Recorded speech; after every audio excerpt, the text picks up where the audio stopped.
মুখে লেগে থাকার মতো টক ঝাল মিষ্টি আমের আচার রেসিপি নিয়ে চলে এসেছি। আশা করি অনেক ভালো লাগবে। একটা লাইক দিয়ে সম্পূর্ণ ভিডিও দেখতে থাকো। আর আমার চ্যানেলে যদি নতুন ভিজিট করে থাকো, আমার চ্যানেলটিকে সাবস্ক্রাইব করে দেওয়ার অনুরোধ রইল। আর যদি ভিডিওটা ভালো লাগে তোমাদের বন্ধুদের মাঝে আমার ভিডিওটা শেয়ার করে দিতে পারো। আসসালামু আলাইকুম, কেমন আছো বন্ধুরা? আশা করি যে যেখানে আছো সবাই অনেক ভালো আছো। আলহামদুলিল্লাহ, আমিও আমার পরিবার নিয়ে ভালো আছি। আজকে একদম ইউনিক টক ঝাল মিষ্টি আচারের রেসিপি শেয়ার করব। খেতে কিন্তু অসাধারণ লাগে। এগুলো আমার গাছের আম, দেখে হয়তো বুঝতে পারতেছো, বাতাসে পড়েছে। আরো অনেক অনেক রেসিপি আমার আমের আচারের ভিডিও আছে আমার চ্যানেলে, যেয়ে তোমরা ঘুরে আসতে পারো। তেল ছাড়া আজকের আচারটাও আমি সম্পূর্ণ তেল ছাড়া দেখাবো। টক ঝাল মিষ্টি আচার কিভাবে রান্না করলে সারা বছর ফ্রিজ ছাড়া সংরক্ষণ করা যায় সেটাই তোমাদের সাথে শেয়ার করব। আর বেশি কথা বাড়াবো না, এই পর্যায়ে আমি মূল রেসিপিতে চলে যাব। সম্পূর্ণ ভিডিও দেখতে থাকো, ভিডিওটা স্কিপ করবে না। স্কিপ করলে হয়তো ভিডিওর কোন অংশ বাদ পড়ে যাবে। দেখতে পারতেছো এখনো কিন্তু আমের আটি ভালো করে বাঁধে নাই। আমগুলাকে আমি সুন্দর করে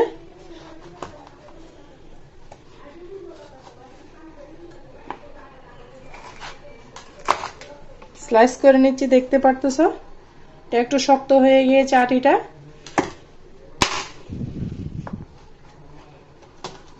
আমি আমার পছন্দ মতো কাট দিচ্ছি, তোমরা তোমাদের পছন্দ মতো কাট দিবা। এতটা মজা বন্ধুরা, টক ঝাল মিষ্টি একদম সম্পূর্ণ তেল ছাড়া দেখাবো আজকের আচারটা কিভাবে বানালে সবচেয়ে বেশি মজা হয়, সেটাই তোমাদের সাথে শেয়ার করব। সমস্ত আমগুলো আমি কেটে নিচ্ছি, দেখতে থাকো।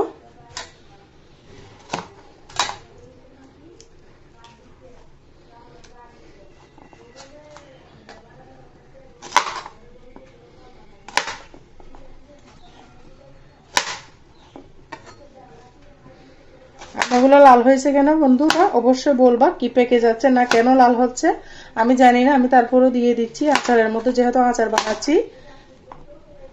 অনেক আম পড়েছে বাতাসে, সেগুলা দিয়ে নতুন নতুন আমের রেসিপি তোমাদের সাথে শেয়ার করতেছি। সম্পূর্ণ ভিডিও দেখো। ভিডিওটা ভালো লাগলে তোমাদের পরিবারের মাঝে শেয়ার করো।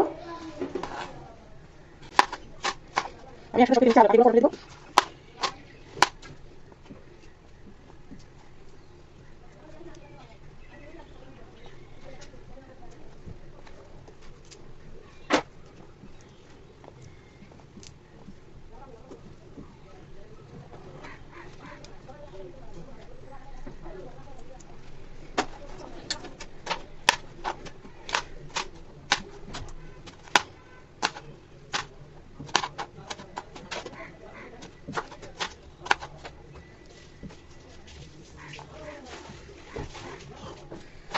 দেখো বন্ধুরা, সমস্ত আম কাটা হয়ে গেছে।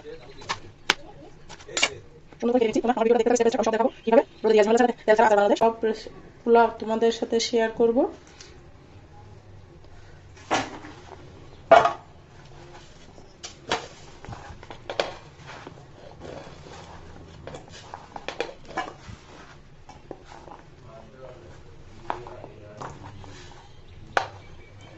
বন্ধুরা, আমগুলো আমি দেখো কেটে নিয়েছি, ধুয়ে নিয়ে চলে আসতেছি।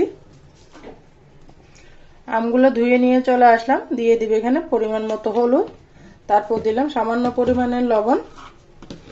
দিয়ে সুন্দর করে আমি হাত দিয়ে মেখে রাখবো।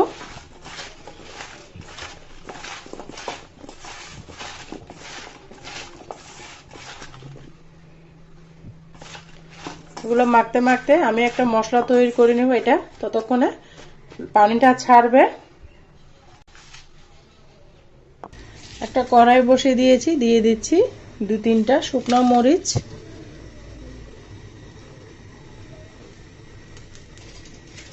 শুকনো মরিচগুলোকে একটু ভেজে নিব।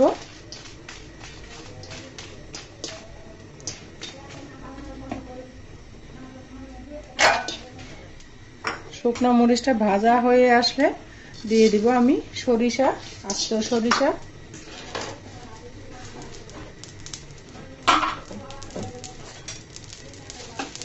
তারপর দিয়ে দিলাম জিরা 1 চামচ। সুন্দর করে এগুলোকে তেলে নিব। এতটা মজা বন্ধুরা, তোমরা এই আচারটা বানিয়ে খেলে তখনই এর স্বাদটা পাবা। দেখতেই পারতেছো গরম হয়ে গিয়েছে। এই পর্যায়ে কিন্তু আমি চুলাটা বন্ধ করে দিয়েছি। এই তাপের মধ্যেই কিন্তু আমি সরিষা আর জিরাটাকে তেলে নেব, নাহলে চুলাটা যদি জ্বলে তাহলে মশলাটা পুড়ে যাবে, তাহলে তিতো হয়ে যাবে, আচারটা খেতে ভালো লাগবে না। এই 2-3টা উপকরণ দিয়েই কিন্তু মজাদার একটা আচার রেসিপি শেয়ার করব। আশা করি তোমাদের অনেক ভালো লাগবে। দেখতে পারতেছো মুচমুচে হয়ে গিয়েছে। এই পর্যায়ে আচার সরিষাটাকে আমি একটা বাটনার মধ্যে তুলে নিব।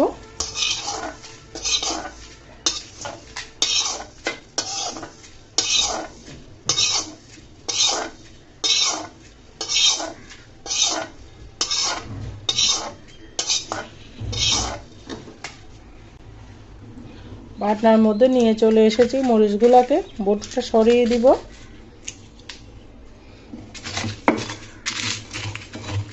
তোমরা চাইলে শিলপাটার মধ্যে বেটে নিতে পারো, তবে বাটনার মধ্যে গুঁড়ি করে নিলে একটু আস্তে আস্তে থাকবে, একটু মুখে পড়লে খেতে ভালো লাগবে, সুন্দর ফ্লেভার আসবে।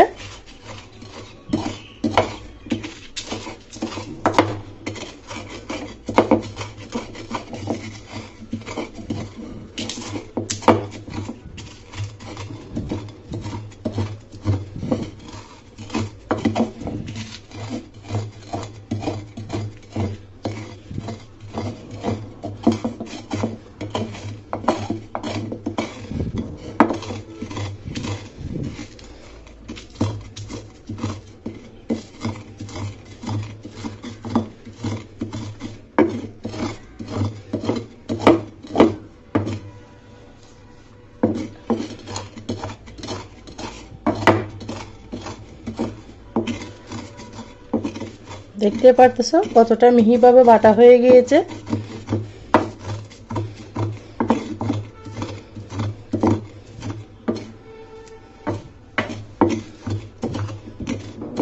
এই মশলা দিয়ে আচারের বাজিমাত হবে বন্ধুরা।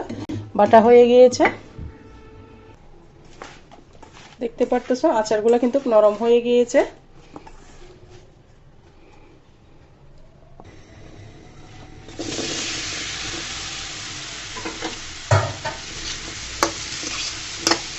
আমগুলাকে আমি সুন্দর করে ভেজে দিলাম।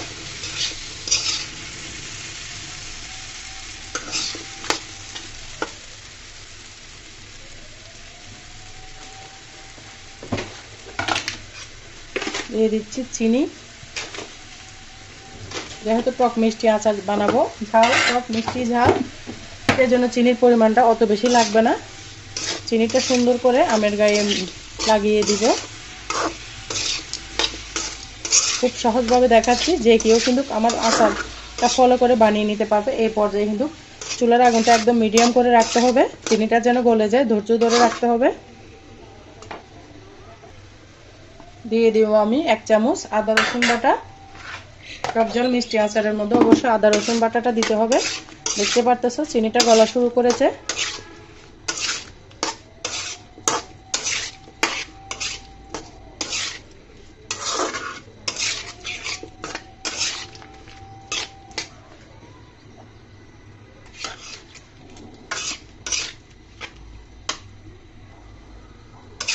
দেখো বন্ধুরা পানিটা গলতে শুরু করেছে।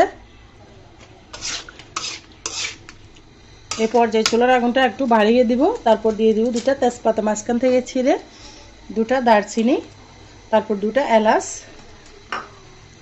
যেহেতু আমার আচার অল্প সেজন্য আমি অল্প অল্প দিচ্ছি।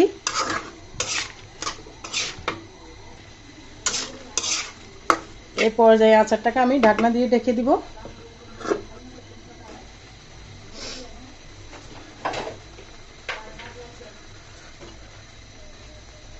দিয়ে দিব সামান্য পরিমাণে লাল মরিচের গুঁড়া, কালারের জন্য ঢাকনাটা উঠিয়ে নিয়েছি।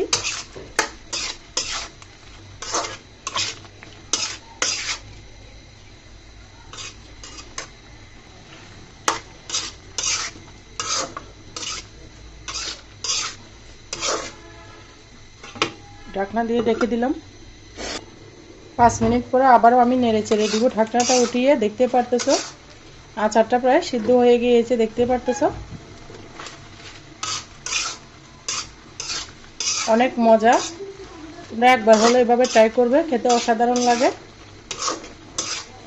এভাবে আচার বানালে স্বাদ মুখে লেগে থাকবে। গরম ভাতের সাথে, বিরিয়ানির সাথে, পোলাওয়ের সাথে কিন্তু এই আচারটা একদম জমে যাবে। আর বন্ধুরা যারা ভিডিও এতক্ষণ পর্যন্ত আমার সাথে আসো, একটা লাইক দিতে ভুলে গিয়েছো, ছোট্ট একটা লাইক দিয়ে ভিডিওটা কন্টিনিউ করো। আর ভিডিওটা যদি ভালো লাগে তাহলে ছোট্ট একটা কমেন্টসে তোমার মতামতটা জানিয়ে যাও। সবাইকে অসংখ্য ধন্যবাদ আমার পাশে থাকার জন্য।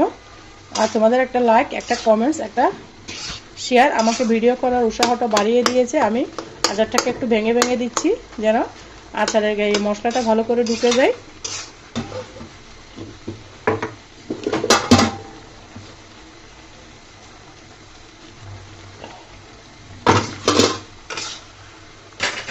এখানে আমি মশলাটা দিয়ে দিয়েছি, দেখতে পারতেছো মশলাটা দেওয়ার পরে কত সুন্দর কালার আসবে।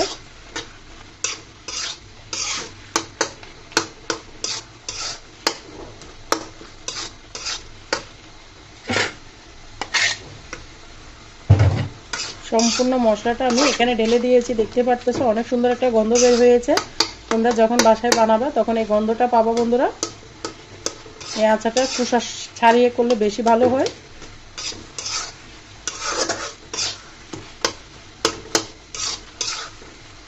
ঢাকনা দিয়ে ঢেকে দেবো 5 মিনিটের জন্য। আবারও ঢাকনাটা সরিয়ে নেড়ে দিয়ে দিব। দেখতে পারতেছো আমার আচারটা কিন্তু রেডি হয়ে গিয়েছে। চুলাটা আমি বন্ধ করে দিলাম। কতটা গ্রেভি হয়েছে দেখতে পারতেছো। পরিবেশন করে দেখিয়ে দিচ্ছি কেমন হয়েছে। যখন ঠান্ডা হবে তখন যে কোনো কাচের বয়মে রাখলে কিন্তু সারা বছর ভালো থাকবে। কোনো প্রকার ভিনেগার ছাড়া, তেল ছাড়া এই আচারটা আমি বানিয়ে নিয়েছি। খেতে কিন্তু অসাধারণ। আমি কিন্তু বিভিন্ন রকমভাবে আমের আচার বানাই, সেই জন্য অল্প অল্প করেই বানাই। অল্প অল্প খেতে খেতে অনেক দিন চলে যাবে। অনেক ধরনের আচার বানাই। তোমরা চাইলে এভাবে বেশি করে আচার বানিয়ে সংরক্ষণ করে রেখে দিতে পারো দীর্ঘদিন, সারা বছর রুম টেম্পারেচারে কিন্তু ভালো থাকবে।